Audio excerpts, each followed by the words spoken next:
Saya sebenarnya saya nak membantu 100,000 orang. Kalau nak cerita pengalaman saya menjadi peguam ni, kita kena flashback balik ke tahun 1991. Kenapa flashback balik ke tahun 1991? Sebab ketika saya di tingkatan 2, saya sebenarnya telah terpanggil untuk menjadi peguam disebabkan oleh satu peristiwa.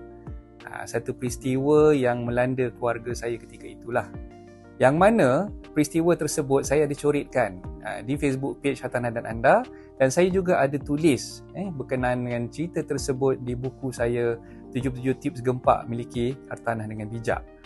Okey, saya sebenarnya menjadi peguam ni disebabkan oleh dorongan daripada keluarga saya, terutamanya daripada ibu saya sendiri, yang mana ketika itu sebenarnya saya ingin membela nasib ataupun cuba nak menyelesaikan masalah yang berlaku ke atas keluarga saya, kerana keluarga saya telah pun ditipu oleh pengusaha joint venture ataupun pengusaha yang ingin melakukan usaha sama bersama dengan keluarga saya ketika itulah pada tahun 1991. So daripada tahun 1991 saya mengorak langkah belajar bersungguh-sungguh. Selepas SPM, saya meneruskan pengajian saya di Fakulti Undang-Undang, di Kuliah Undang-Undang Universiti Islam Antarabangsa, dan ketika itulah saya memang bertekad saya ingin menjadi seorang peguam dan saya ingin cuba menyelesaikan masalah-masalah yang dihadapi oleh kebanyakan masyarakat di luar sana yang mereka tak faham ataupun mereka tak jelas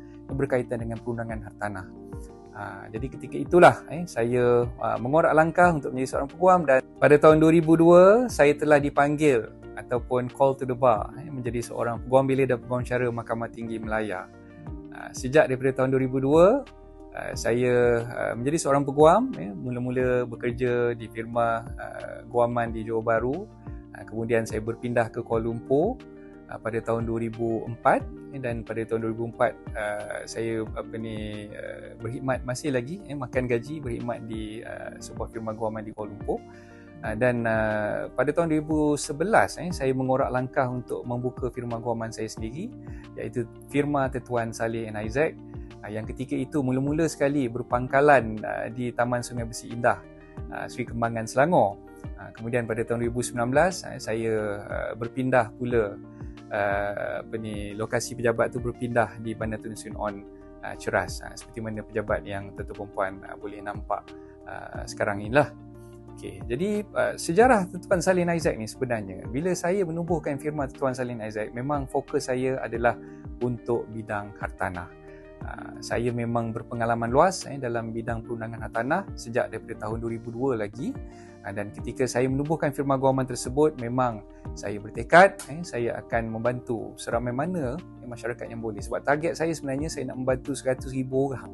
100,000 orang memiliki rumah mereka sendiri melalui cara penerangan dan juga apa yang saya kongsikan melalui platform Hartanah dan Anda, di Facebook, di TikTok, di YouTube, untuk saya berceritakan tentang kepentingan masyarakat memiliki hartanah dengan cara yang betul.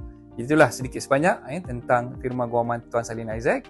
Saya harap tuan-tuan perempuan boleh berhubung dengan saya bila anda ada apa-apa sebarang masalah ataupun sebarang kesulitan berkaitan dengan hartanah, dan anda ingin menggunakan khidmat seorang peguam hartanah dalam bidang undang-undang. Terima kasih.